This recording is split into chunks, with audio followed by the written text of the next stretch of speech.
Hey guys, today I got a fun cooler from the Hassler Casino live stream between Dwan and Garrett Adelstein. Tom and I were talking about, I can relate to some of that. Durr's got jacks now. Looks like Garrett's going to do something.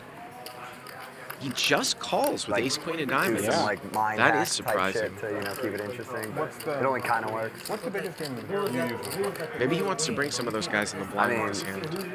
Usually, dominated like, aces. whatever, I'm not saying the this is biggest the case. They are playing a 3-blind game, 200, 200, 400 with a 200 straddle in the middle posted by the big blind. Those guys are playing very, very deep though, with both having effectively about 500 big blinds. Tom open raises pocket jacks from under the gun and Garrett flats ace queen suited on the cutoff. So far so standard. Let's see the flop. Creative, solid action couple player. places, yeah. He will navigate differently through the hand than he will somebody. Yep, And how big about hand, top? big hand. Well, top set for Durr, and Durr's going to check in. Garrett's Is it got just two of us? the gutter and the backdoor nut flush draw here. So Tom Dwan's going to slow play. And it's possible that Garrett might bluff across multiple streets here. Remember, Garrett just called pre-flop. See what Durr's going to do. There's a call. The flop is Jack 10 for rainbow, top set for Tom, the nut gut shot for Garrett. How to play that board? I think we have multiple options here for Tom. Small betting to attack all kinds of pocket pairs in cutoff flatting range, or checking are both very, very good for his top set. Big bet shouldn't make too much sense since Garrett is pretty protected as well and playing in position on it. Still not a flush draw, but pretty dynamic board when it comes to the straights. Check would be my favorite play. Now off to Garrett, who decided to put the bet in. Slightly larger bet size is definitely correct on that board. Tom, I think raising is an option, but that deep, you definitely want to keep your range together as long as possible. And Tom goes for the call. Very, very standard. And now let's see the turn in some action. Here on the turn. Oh, the turn's a king! My God. The turn's a king, and Garrett makes the hidden nuts here. Durr with Jack, and he can't really be scared of King, no 3-bet pre-flop, and you wouldn't even think Garrett has ace, queen here. Just a run good continues. 5,000 here from This might be where Garrett. Durr is going to make a move too.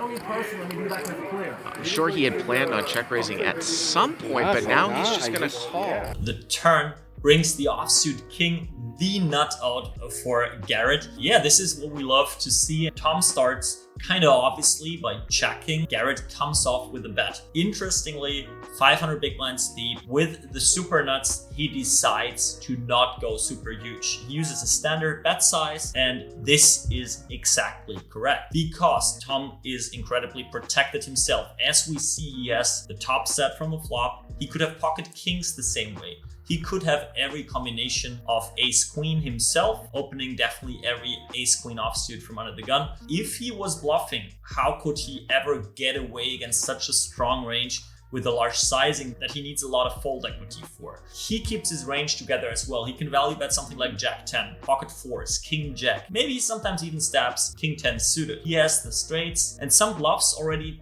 a little tougher to find. Some ace X suited with a backdoor flush draw from the flop, now improving to a little gut shot. Maybe even some pocket pairs like pocket fives or pocket sixes as a little two-outer to set. Very, very tight ranges as we can see already. Obviously, Tom having all kinds of it. He can have ace king, he can have pocket queens, he can have pocket aces, he can have ace jack, he can have ace 10. That's pretty much about it. So now let's see a river. And the river's a jack! So Tom Dwan makes quads here. He now has the best hand. Wow. Garrett with the ace queen. Pot is only 16.4K because there was no 3-bet. It was just a check call. What a sick river. And what is Durr thinking about here? He is gonna check. What is he targeting here? What's he gonna? What's his sizing? Sizing probably going to be about 15, He usually bets 16K. large. Yeah, looks like at least 25,000. Oh my gosh. 25,000 here Wow. with the overbet. And now for Dwan, what is his sizing? Because you almost know that Garrett's not going to have king, or 10-10 here.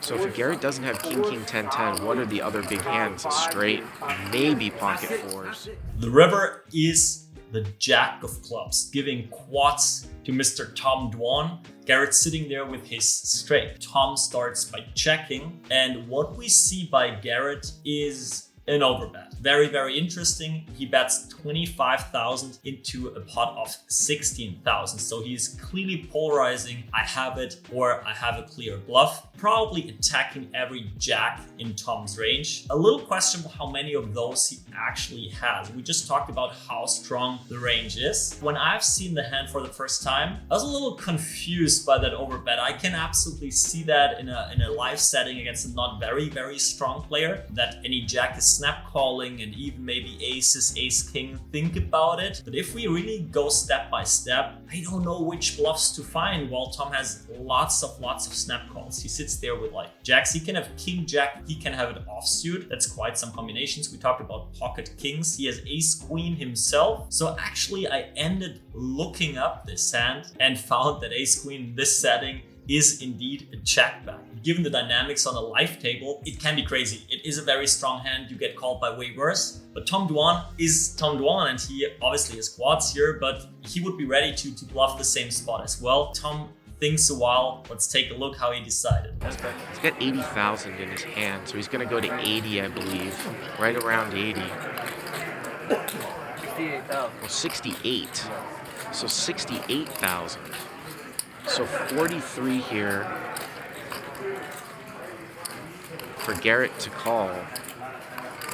Tom goes for river check raise, actually quite a small size, right? So 25 into 16, he makes it 68,000. That's not like really saying I have the super quads nuts. It could be any boat maybe still, probably not the straight. Garrett, as we said, can have pocket tens or fours himself. The straight, yeah, we've just learned that the nowadays solvers for the online world do not even want to value bet the river. This is how nitty they are in tight ranges spots. I found it super interesting that Tom was like the sneaky small check raise, which obviously puts Garrett in an incredibly tough spot. The decision is on Garrett, and he needs to run through the combinations and numbers and find the bluffs in Tom's range. I think the by far best bluff you can have is the king 10 of hearts. Hearts for that reason that it blocks the suited combinations that are left. So I think Garrett is not necessarily flatting king jack off on the cutoff. Depends a little on the game and who is sitting on the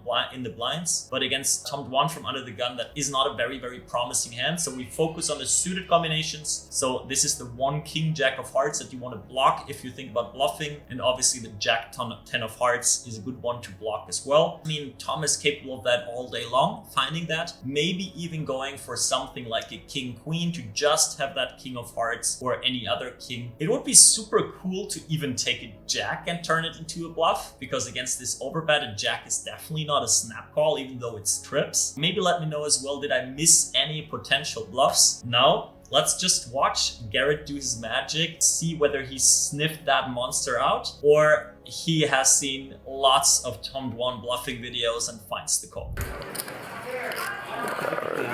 Damn right. Fold. Oh, and he folds. Wow, he goes, I'll just pay him, and then he says fold. Goat versus goat. What Great fold. a fold by Garrett.